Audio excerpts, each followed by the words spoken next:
Joseph Fritzl était un homme apparemment ordinaire vivant à Amstetten, une petite ville d'Autriche. Né en 1935, marié et père de plusieurs enfants, il était ingénieur et semblait avoir une vie de famille banale. Mais derrière cette façade, il cachait un secret glaçant. En 1984, sa fille Elisabeth, âgée de 18 ans à l'époque, disparaît. La famille déclare sa disparition à la police. Joseph prétend qu'elle a rejoint une secte. Pendant 24 ans, personne ne se doute de ce qui se passe sous leurs pieds.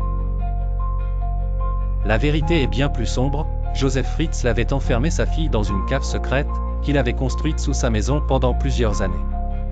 La cave était insonorisée, sans lumière du jour, protégée par plusieurs portes blindées.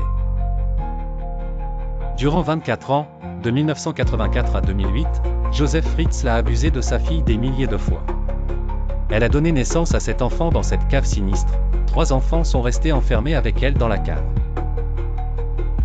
Les 3 autres ont été élevés, normalement, par Fritzl et sa femme, sous prétexte qu'Elisabeth les avait abandonnés. Un bébé est décédé peu après sa naissance, faute de soins.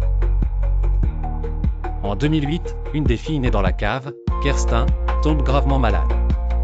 Fritzl accepte de l'amener à l'hôpital.